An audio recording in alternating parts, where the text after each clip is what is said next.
Olá pessoal, bom dia, boa tarde, boa noite ou boa madrugada para você que nos escuta. Seja muito bem-vinda e muito bem-vindo a mais um episódio do RH para você Cast. Esse é o nosso ponto de encontro para que a gente possa falar sobre tudo que é de mais relevante, mais importante para quem trabalha em recursos humanos. Portanto, se você é RH, ama RH, está estudando recursos humanos na universidade ou na pós, ou simplesmente caiu em gestão de pessoas, ou ama os temas voltados para a gestão de pessoas, esse é o nosso espaço e essa é a nossa comunidade. Por falar em comunidade, quero deixar aqui já o convite para você seguir o RH para você nas redes sociais. A gente está em todas elas, Facebook, Instagram, LinkedIn. Aliás, no LinkedIn, a gente bateu a marca de mais de 160 mil profissionais de recursos humanos trocando ideias, insights, todos os dias por lá, juntando tanto o nosso grupo de discussão do RH para você, quanto a company page do RH para você. Fica, de fato, a dica e o convite para você fazer parte dessa comunidade e se conectar, né? Ampliar o seu networking aí para mais de 160 mil profissionais de recursos humanos. E ainda na esteira das dicas e convites, fica também o convite para você acessar rhpravocê.com.br. É a nossa plataforma de conteúdo onde você vai encontrar tudo que há de mais importante para quem trabalha em RH. Lá você vai encontrar textos produzidos pela nossa área de conteúdo, nossa área de redação, uma área de collab onde vários especialistas em RH têm aportado conteúdo diariamente por lá. Tem a nossa área de colunistas, tem a área de canais de marcas, que são marcas parceiras que têm colocado também seus conteúdos por lá, conteúdo sempre curado de alta relevância. Então fica o convite para você conferir tudo que está rolando no rhpravocê.com.br. Você já viu aí no tocador, no aplicativo de podcast da sua preferência? Provavelmente você está ouvindo a gente no Spotify ou no Deezer, no Apple Podcasts, no Google Podcasts, não importa. Mas você já viu que a gente está falando aqui, ou celebrando, entre aspas, o dia da mentira do RH, digamos assim, já que esse episódio está indo ao ar no dia 1º de abril de 2024. E aí a gente encontrou uma convidada super especial para ajudar a gente a desmascarar o RH, digamos assim, ou pelo menos a gente pode abordar e conversar sobre os mitos e verdades em recursos humanos e assim fazer um gancho com o dia da mentira, entendendo quais são as principais armadilhas que o RH acaba enfrentando no seu dia a dia. E aí tô falando da Kari Silveira, ela é Chief People Officer na Impulso, e eu agradeço imensamente pela sua participação, viu, Kari? Oi, Dan, fico muito feliz com o convite e adoro estar aqui com esse desafio. E olha que desafio de falar de mentiras nesse episódio. Me sinto honrada com o convite e feliz com esse desafio, já ansiosa com o que você vai me perguntar por aqui. E vamos lá, vou responder sem mentiras. Bora para nossa conversa.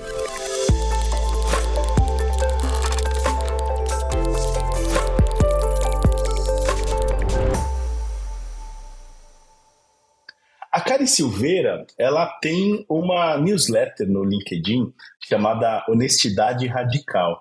E aí eu queria, inclusive, começar... Primeiro já deixo o convite para quem está nos ouvindo, para assinar a newsletter da Kari lá no LinkedIn, se conectar com a Kari por lá, seguir a Kari por lá. E já queria começar essa conversa, Kari, te perguntando se honestidade radical é uma abordagem interessante para a área de recursos humanos, uma vez que eu acho a gente tem várias mentiras, entre aspas, ou vários tabus para abordar ao longo desse podcast. Então acho que honestidade radical é um tema possível para a RH? Precisa ser um tema possível. Por quê? Nós que estamos lidando com pessoas, a gente está lidando com a carreira daquelas pessoas, né? Com a vida daquelas pessoas. Quem entra, por exemplo, nos nossos fluxos de oportunidades, de vagas, elas estão ali decidindo as suas carreiras. Por trás daquelas pessoas, a gente tem famílias inteiras.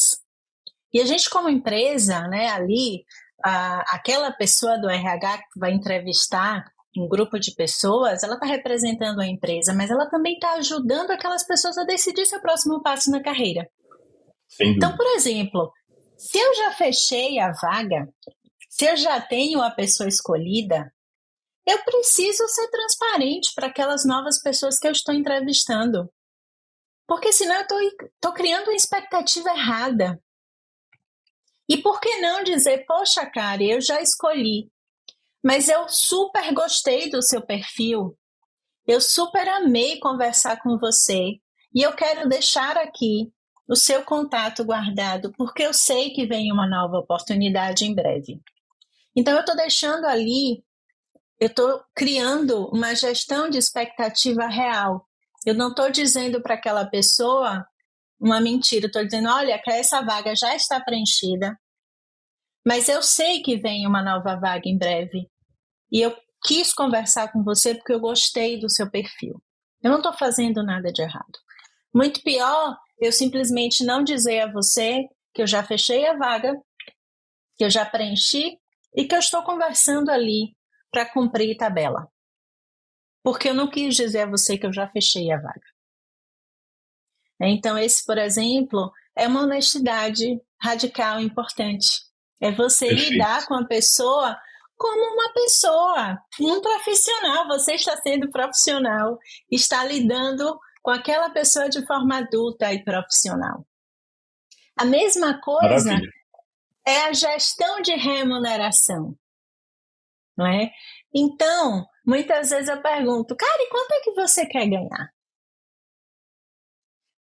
Por que eu estou perguntando se eu tenho um range de valores? Então, eu preciso dizer, olha, eu posso te pagar entre 5 e 7 mil. Esse é meu range. Esses valores faz sentido para você? É muito melhor do que eu perguntar, poxa, Dan, quanto é que você quer ganhar? Pô, eu quero ganhar 15. Aí eu viro para você, poxa, mas eu só posso pagar entre 5 e 7. Né? Então, isso é trabalhar de forma honesta e radical. Né? Então, eu já te digo, olha, para essa oportunidade, o meu range de valores está entre 5 e 7. Né? O pior, a gente sabe que algumas empresas podem pagar 5, mas oferecem 4. Por quê? Se elas podem pagar 5. Né? Então, a gente precisa trabalhar com honestidade, porque daquele lado a gente tem alguém que precisa ganhar 5, que deseja ganhar 5, que merece ganhar 5. Né? Então, nós precisamos avaliar as pessoas de forma adulta e profissional. É o que eu prego Perfeito. Na minha empresa, na minha profissão, no meu dia, na minha news. Né? Claro. Profissionalismo e tratar o outro como uma pessoa adulta, que vai receber as informações, mesmo as difíceis. Receber um feedback negativo, essa oportunidade não é para você por A mais B mais C mais D, mas que sejam informações claras, objetivas. Você não vai para essa oportunidade porque você não tem o perfil, ou porque tivemos um candidato que preencheu melhor, porque tinha as experiências que eu precisava. Quais? Tinha experiência no mercado financeiro de 8 anos. Vivenciou um projeto de implantação em um banco nos Estados Unidos e você não vivenciou, e isso encheu os nossos olhos, porque precisamos dessa skill nesse momento. Perfeito. Então, por que não dar essas informações? Até que ponto nós não podemos dizer isso? Né? Você sabe que essa provocação, Kari, faz todo sentido, porque eu acho, né, a abordagem da honestidade radical, ela vai justamente de encontro, né, ela afronta, digamos assim, os montes de hipocrisias, digamos assim, ou mentiras que a gente acaba encontrando no dia a dia do mercado corporativo. E aí você traz já assuntos bem sensíveis, por exemplo, processos de admissão, processos de demissão, processos de remuneração. Tudo isso é muito sensível e normalmente esbarra em questões que são muito caras para as pessoas. E se a gente não tratar os funcionários como pessoas, como seres humanos, como você falou, a chance da gente incorrer em um erro ou da gente maltratar as pessoas é muito grande, e isso gera vários problemas a partir daí. Eu queria começar te perguntando, e eu acho que é uma mentira hoje que ainda se conta sobre o RH, que é a tal história do passa lá no RH, ou o RH como um monstro, né, dentro da corporação, como uma área que só traz custo, como uma área que só admite e demite pessoas e tudo mais. E eu até acho que muitas empresas ainda colaboram para essa visão do RH, essa visão mais pobre do RH, digamos assim, embora eu acho que a gente já tenha trilhado um bom caminho para que o RH seja posicionado de maneira estratégica nas organizações. Mas eu queria que você falasse um pouquinho da sua visão acerca das empresas que você tem contato também, se ainda é presente essa noção do RH como um bicho-papão, digamos assim, essa ideia do passa lá no RH. Acho que não, acho que essa é uma visão que melhorou bastante, né? Eu acho que melhorou. O que eu acho que ainda não se resolveu foi a visão do RH como área estratégica de negócio, né? Isso ainda falta. A visão de que o RH está completamente conectado com o negócio, a visão de que o RH está completamente conectado com a liderança, a visão de que o RH está completamente conectado com a geração de resultado e lucro. Aí você falou, cara, o RH só gera custo? Sim. Se ele não gera resultado e lucro, ele só gera custo. E isso é ruim, porque ele precisa ser uma área que colabora para a geração de lucro. Todas as áreas de uma empresa precisam gerar lucro ou precisam mitigar o custo. Então, eu preciso de um RH que trabalhe a liderança para reduzir o turnover. Eu estou melhorando o lucro. Se eu não estou perdendo pessoas, se eu estou melhorando a liderança. Né? Então, essa visão de que o RH está sendo estratégico significa que o RH está ajudando as pessoas a gerarem mais lucro, está ajudando as pessoas a gerarem mais resultado, está auxiliando a liderança a ser melhor. Então, por exemplo, essa visão de que, vamos lá, os líderes, eles precisam cuidar das pessoas.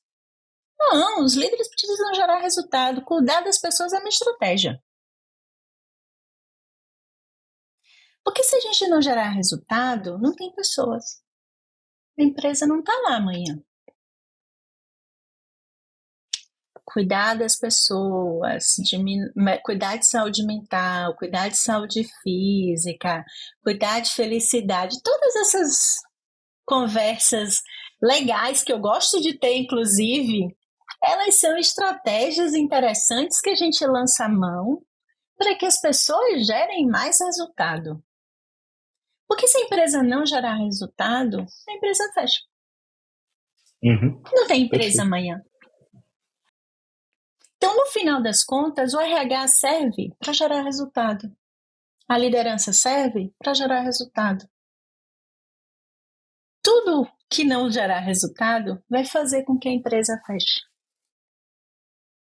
E eu acho que talvez essa seja uma grande mentira maior, que a gente precisa trabalhar em todos nós. A gente pode ter um discurso bonitaço, mas no final das contas, no final do dia, todos nós do RH precisamos fazer com que a empresa gere resultado.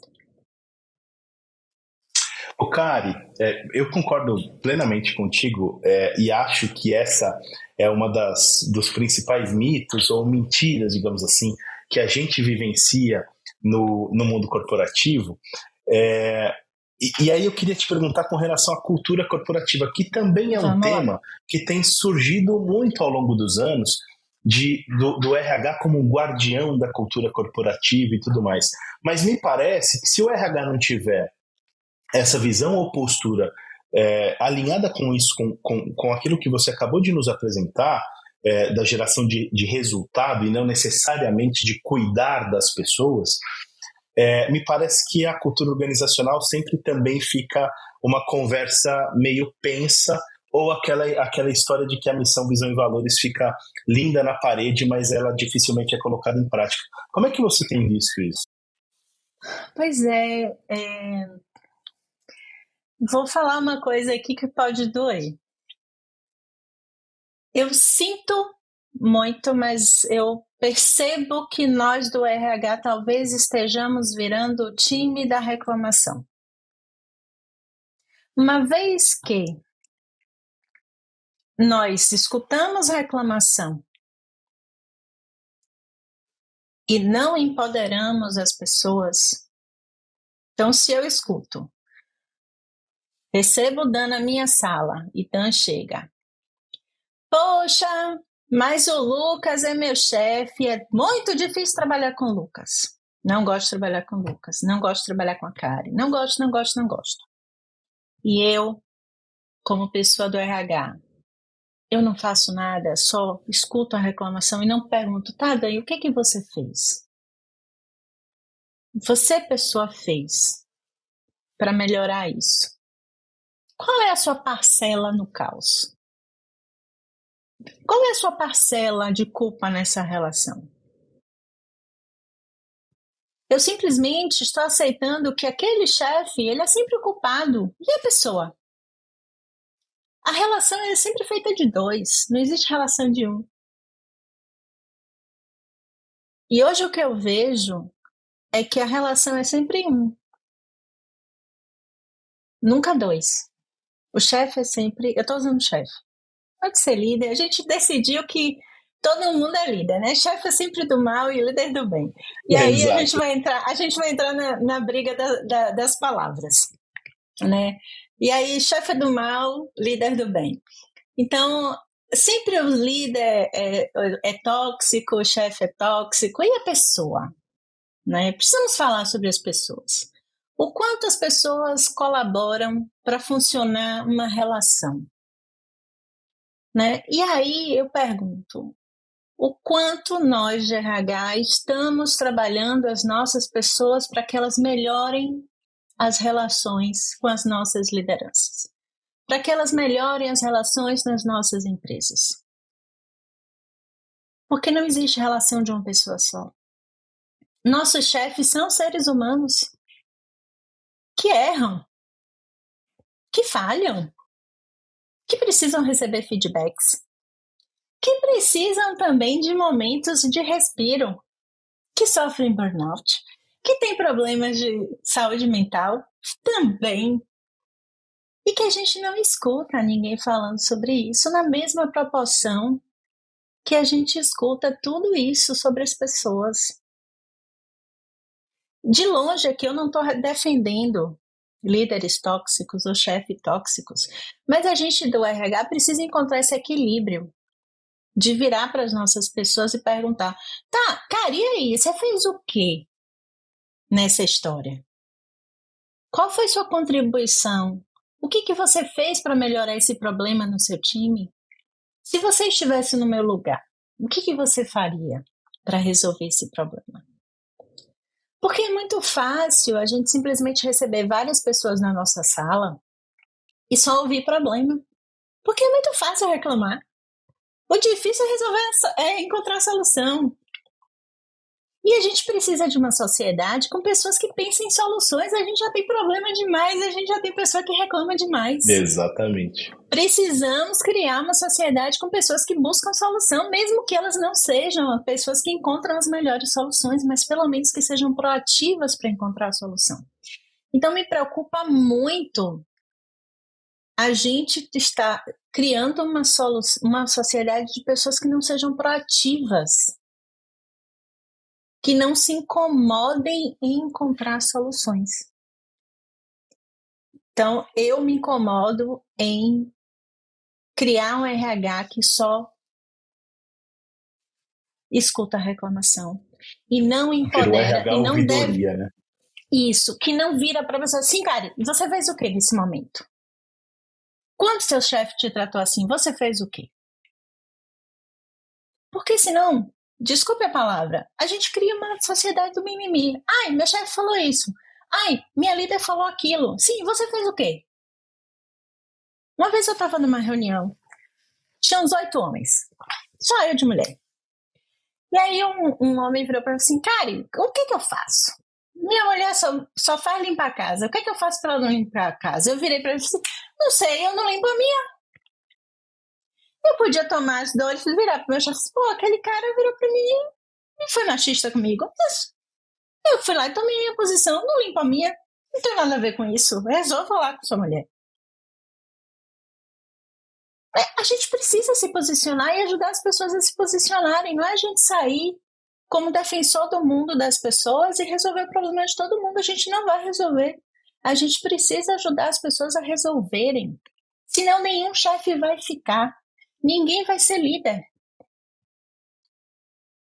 Se a gente não ajudar as pessoas a lidarem com as pessoas difíceis. A Kari é legal, mas ela é difícil também. O Dan é gente boa, mas vai ter dia difícil.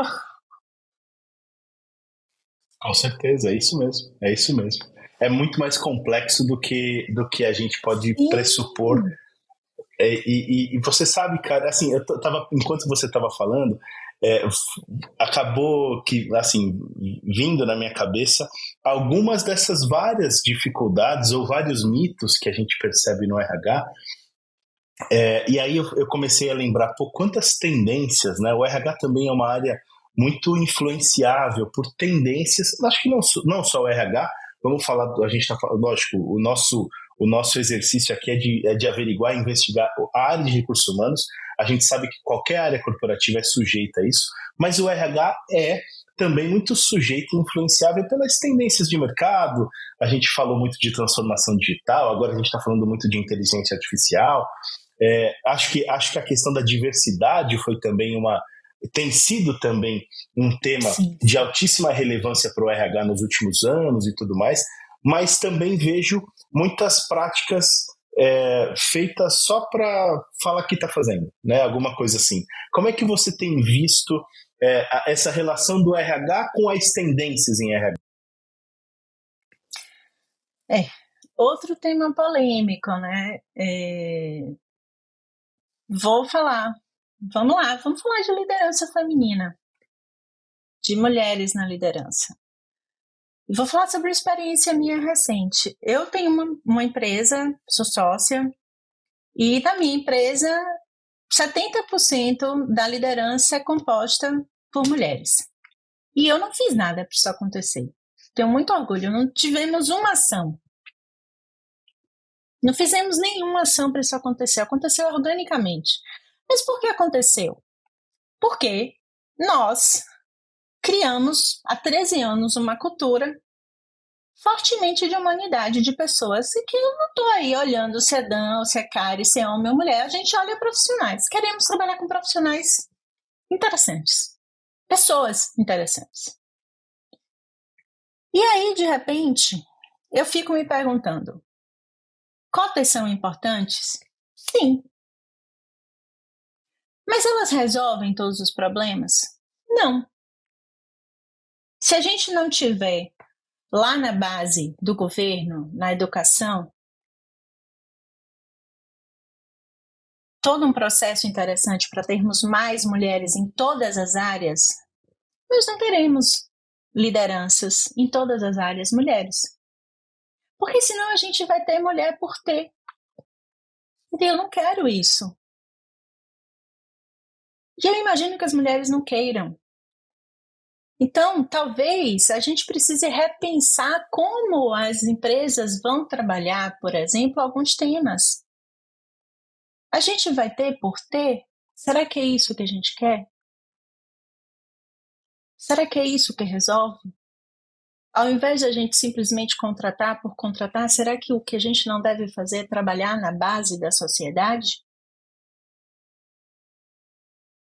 Então, por exemplo, vamos lá, eu estava num grupo de mulheres conversando na semana passada, até aqui em Portugal, um grupo de mulheres daqui de Portugal, e muitas falando sobre o desafio das cotas das universidades e como elas se sentiram, estavam assumindo e entrando em cotas na universidade e se sentiram super dentro de um processo de preconceito porque estavam assumindo vagas em cotas. E elas repensando todo o processo né, de como elas se sentiram entrando nas cotas e de que elas gostariam que o processo educacional tivesse sido melhor para que elas não pudessem, não precisassem usar o processo de cotas. Então a gente percebe que talvez a gente precise dar um passo atrás para que as novas meninas não precisem usar o processo de cotas. Isso precisa ser feito agora, para que daqui a 10 anos, 15 anos, a gente não precise mais usar cotas. E olha o que a gente está falando, eu estou falando de Portugal, que tem um processo educacional público, no meu ponto de vista, infinitamente melhor que o do Brasil. E aqui a gente não tem tempo para se estender em relação a isso, né?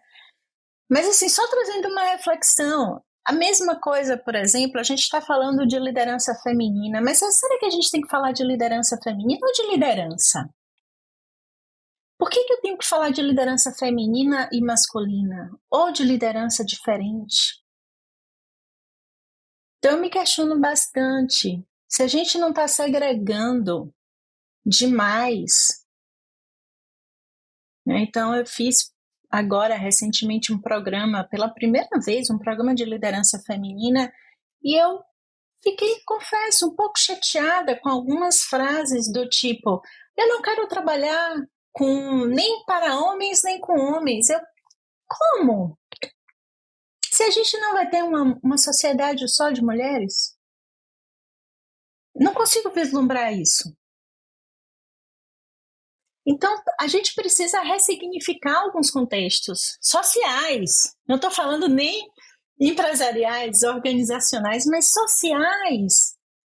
Então, eu sou mãe de um filho, de um menino feminista, inclusive, né? Ele é um feminista, afirma ser feminista, vai fazer 18 anos, e eu pensei, quando eu vi uma mulher me dizer, eu não quero trabalhar com homens, nem para homens, eu pensei, ui, é essa sociedade que eu quero? A gente está passando do ponto, né, cara? Então, eu não sei como resolver ainda, confesso. Mas Claro. Talvez a forma como estamos resolvendo não seja ainda o que vai nos levar ao que eu acredito, uma sociedade em que eu não preciso pensar se é homem, mulher, se tem cabelo azul, se tem cabelo amarelo, se gosta de pintar a unha de preto, de vermelho, se gosta de usar roupão ou não, não importa. Eu quero trabalhar com pessoas interessantes, pessoas. Então, algumas reflexões que eu tenho feito.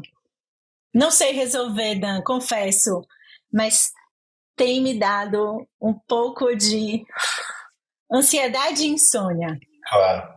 Como mãe, mas, cara, como mulher, como gestora, como cidadã.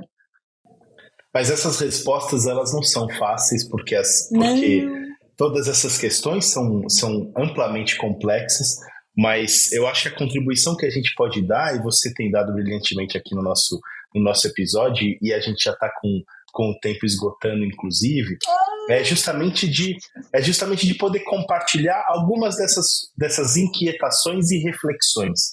E por isso eu já te agradeço imensamente pela participação e desejo sucesso para você em todas as áreas da vida. Olha, eu agradeço demais o espaço, o carinho, o convite, e torço demais para que esse podcast cresça e essa comunidade cresça mais ainda, com muitas reflexões, e que a gente continue torcendo e colaborando para um mundo melhor, porque eu acredito muito na área de RH e que a gente vai conseguir construir um mundo muito focado em humanidade e principalmente em honestidade e integridade. Que demais, cara. É justamente nisso que a gente acredita também, oferecendo a nossa contribuição, mas sempre entendendo que o RH pode ser o porta-voz de muitas dessas transformações dentro das empresas. Né? Sim. Obrigado mais uma vez, cara. Obrigada a você.